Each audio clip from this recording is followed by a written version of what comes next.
In this episode, I'm going to show you 5 ways to recover from failure. Let's rise. Rising to be. Rising to be productive. Rising to be organized. Rising to be inspired. Who are you rising to be? New podcast every Tuesday, new videos every Wednesday and Saturday. Hello everyone, I'm Christina B Rising and welcome to the Rising to Be Show, the only place on the internet where I help you rise to be who you want to be, helping you rise to be productive, organized, and inspired so that you can reach your goals. I upload new videos and podcasts every single week, so be sure to subscribe as a riser so you won't miss anything. Watch next week's episode early by joining my Patreon for exclusive and early access content. There's 3 tiers to choose from at patreon.com/risingtobe. Now let's get into this episode. risingtobe.com has finally arrived. Shop for printables to help you rise to be your best self. Listen to our podcast that has been heard in over 60 plus countries. Watch one of our videos on our YouTube channel with over 50,000 views. Join our Patreon for exclusive and early access content. Check out our About page to schedule a consultation with me, review our sponsorship information, and sign up to be a featured podcast guest. All this and more available now at risingtobe.com. In honor of Rebuild Your Life Month, today's episode is going to be about the 5 ways to recover from failure. Tip 1, build up resilience. Sometimes no matter how hard we work, some things just won't go our way. And because things don't always go my way, I like to keep track of the times I want to quit, using my throw in the towel tracker inside my accomplishments workbook. Because I know that there is still a chance that if I don't give up and try again, that this may finally be the time that I finally succeed. Success feels so much better when you can reflect over how many times you wanted to quit but decided not to. Resilience is so important to me. I'm sure it's important to you as well. Recover from failure by tracking your accomplishments and failures with Rising to Be's accomplishment workbook, only at risingtobe.com. Tip 2, small wins add up. If you struggle with negative thoughts, you can track your progress. I track every 5 new subscribers I have on this YouTube channel. So please subscribe so that I can track you in my accomplishments workbook. We are so close to hitting our goal of 1,000 subscribers and I just can't wait. I also track every 100 hours of people watching my videos, every new 100 Instagram subscribers. My goal is to finally reach 10,000 subscribers, so if you're on Instagram as well, follow me. And lastly, I track my podcast.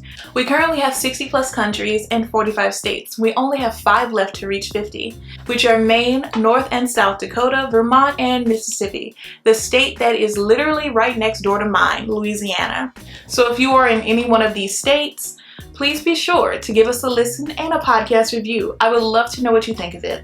My point in saying all of this is that your small wins add up, believe it or not. Last September, I was actually second guessing even starting my podcast because everything wasn't exactly perfect. And that's the thing though. You don't need to be perfect to make progress. You just need to be willing to get started. Be willing to fail and not think of what others may think of it. Many people laughed at me when I started my YouTube channel and podcast, and especially my stationery store. But here I am a year later, and now they're all acting as if they were supporting me the entire time, which is so strange to me. But they are only supporting because they can finally see how all of those small wins are becoming major wins that cannot be ignored or laughed at. And this is what will happen to you when you finally decide to take the gamble and bet on yourself. You can also track your supporters, doubters, and especially your in-betweeners. Yes, I'm aware this isn't a word, but I'm sure you get the point. I just added this new page to my accomplishments workbook and I'm sure you'll like it. It's available only at risingtobe.com and link below. Tip 3, create a comeback plan. The best thing I have ever done when I have had a major failure was creating a comeback plan. I am incredibly stubborn, so sometimes it's just hard to accept that I have failed. The sting of failure starts to lessen as the wheels start to turn in my head to come up with solutions and improve what I may have done wrong. Going down this rabbit hole of improvement, you may even start to forget that you were even rejected in the first place because you know that you're coming back to accomplish it. Your comeback plan doesn't have to be perfect, and it probably won't be. Deciding to take action instead of crying about a failure is actually productive. Yes, I know failure hurts. I have failed more than enough times in my life, but I do know that without them, the achievement wouldn't feel as good or as earned. Tip 4, failed but not a failure. Now this is definitely something that took a very long time for me to accept in my life. Failures do not make you a failure. Your failures are only in your past and not in your future. By allowing yourself to believe you are a failure, you will become a failure. Negative thoughts can affect what you do. So if you are continuously calling yourself a failure, then what you are trying to accomplish will likely turn out to be a failure. These negative thoughts can even affect how you act or respond to others around you. Try not to fall into this failure trap. Please remember that you are not the first person who has failed in life, and that you certainly won't be the last one. You may soon realize that the weight of your failure isn't nearly as bad as someone else's, and you may feel grateful for it, but it may still hurt. Secondly, please remember that your failure also puts you miles ahead of the person who didn't even dare to try. Failures may suck, but at least it's only temporary. Tip 5, be responsible. Okay, so let's just be real for a moment. Sometimes failures are just your fault, and that's the truth. I have never been the person or friend who lies to you and says it's not your fault. I didn't do that with my friends, and I am certainly not going to force myself to lie to you on my podcast and YouTube channel. It's more than okay to blame yourself. What's wrong is wallowing in pity about it. Once you've taken responsibility, you can then decide what will happen next in your life. You can decide to make sure your mistake won't happen again, which is my absolute favorite approach to accepting failures that I have caused. Or you can decide to never attempt it again, which, if I'm being honest, is pretty childish. It's silly to give up after a first attempt. Basketball wouldn't even exist if the players decided to quit the team for every shot they missed. The players still get paid even if they miss the shot entirely, because they know that they will eventually make the shot, and so will you. So keep shooting, you'll make the shot eventually. You may have to do a bit of practicing, but you will eventually make it. If you've made it this far into the episode, share this awesome episode with someone you know who needs it to help them rise to be who they want to be. Don't forget to like and subscribe. I hate for you to miss the next episode. Now, let's get into our next tip. So let's do a quick recap just in case you missed a tip. 1, build up resistance. 2, small wins add up. 3, create a comeback plan. 4, failed but not a failure. And 5, be responsible. Thank you so much for stopping by and pressing play. I just want to share the comment of the day.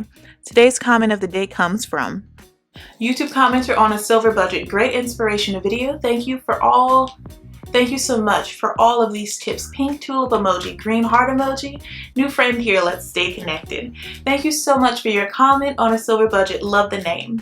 Want to be featured as the next comment of the day? Simply leave a comment on a YouTube video or leave a review on wherever you listen to podcasts. Now, back to the show. Do you want even more Rising to Be in your life? Then join the Rising to Be Patreon. It helps you support the channel and other forms of content. There's 3 tiers to choose from, starting as low as $4.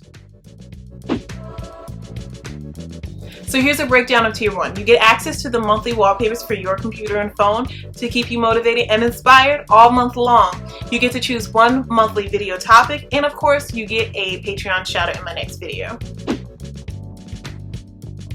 Tier 2 has access to monthly wallpapers.